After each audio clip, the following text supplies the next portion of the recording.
The girl was just eating a bowl of dumplings at a roadside stall. But when it came time to pay, she handed the owner a piece of gold. But instead of being happy, the owner angrily returned the gold to the girl because it was actually money meant for spirits. Yet the girl didn't find that strange at all. Seeing this, the owner had no choice but to search the pockets near the girl's mother, only to be shocked to find that all of them were spirit notes. The owner froze in place in disbelief, unaware that the girl was no longer truly alive. She had already died 3 days ago in a car accident, but when death came to guide her to reincarnation, the girl wanted to stay and keep waiting here. Seeing this, Death quickly checked the girl's records and was stunned to find she had been a virtuous soul for 10 lifetimes. After checking on the girl's mother, Death discovered the mother only had 7 days left to live. If she didn't receive treatment within 7 days, her soul would also pass away and arrive here. Hearing that, the girl believed her mother had fallen ill because she had worked too hard taking care of her. So she begged Death to let her go back, to find a way to save her mother. Death, seeing her determination, worried that the girl's obsession might trap her soul forever, and decided to give her one more chance. He allowed her to exchange the merit from her 10 lifetimes for 7 days back in the human world. But there was one fatal drawback. Her body could not be exposed to sunlight, or she would suffer the agony of burning, and she had to return after 7 days. If she failed to save her mother by the 7th day, her soul would vanish completely and be destroyed forever. But the girl didn't hesitate or regret it. With a flash of golden light, she returned to the human world. To cure her mother's illness, she worked tirelessly to earn money, but she still couldn't gather the $300,000 needed for surgery. Until the 4th day, she accidentally slipped on a spirit note, revealing a unique birthmark on her body. A birthmark like that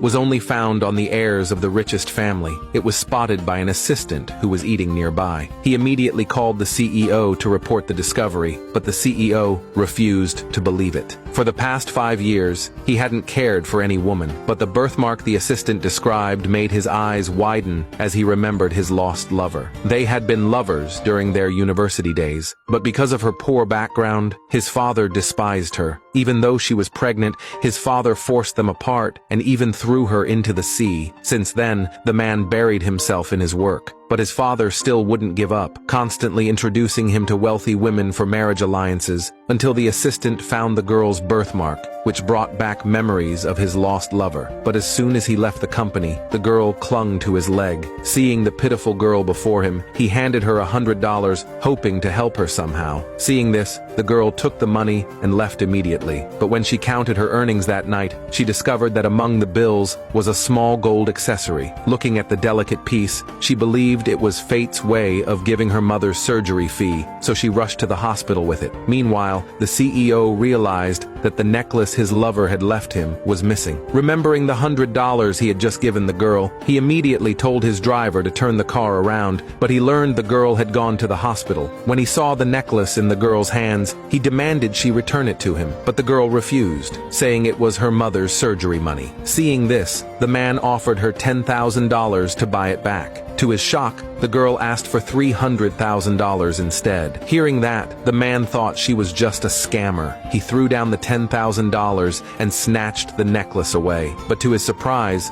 the girl ran after him again and knelt in front of his car, begging him to give it back. The CEO, who had planned to drive off, suddenly felt a pang of irritation, but when he got out to look, he noticed the birthmark on her arm, the same one only his family's heirs possessed. Thinking she might be a relative, he quickly took her to the hospital and told his assistant to bring $300,000 to pay for her mother's surgery. He had no idea the girl was actually his own daughter, and her mother was the lover he had long mourned. Her death back then was nothing more than his father's scheme, forcing her to fake her death to separate them. But just as the assistant arrived with the $300,000, he was stopped by Lisa, the CEO's arranged fiancée. She insisted she would personally deliver the money, remembering Lisa's close relationship with the CEO. The hesitant assistant handed the bag over to her, but Lisa, knowing the truth, in order to secure her place as the CEO's wife, secretly replaced the cash with spirit notes. before giving them to the doctor. The doctor, believing the woman could finally be treated, wasn't happy for long, for he saw the fake money inside. When the girl found out the truth, she broke down, clutching the spirit money and sobbing. She only had a few hours left before she had to leave the human world, and she had no way to raise the $300,000 again. Meanwhile, the CEO overheard his grandmother and father talking as soon as he got home. That's when he realized the woman had never died. It had all been his father's lie to keep them apart, and the girl he met today was his own daughter. Holding the paternity test in his hand, the man couldn't bear the shock and coughed up blood. Determined to make things right, he immediately rushed to the hospital with his men. Unbeknownst to him, Lisa had already gone there too with her people to the ward, intending to finish the mother off for good. Seeing Lisa injecting poison into the woman, everyone in the room tried to stop her, but Lisa's men blocked their way. They could only watch helplessly. As the clock struck midnight, the girl begged Lisa to spare her mother, but Lisa wanted to kill the girl too. Just as she was about to act, the girl's body began to turn transparent, and at that very moment, the door to the ward swung open.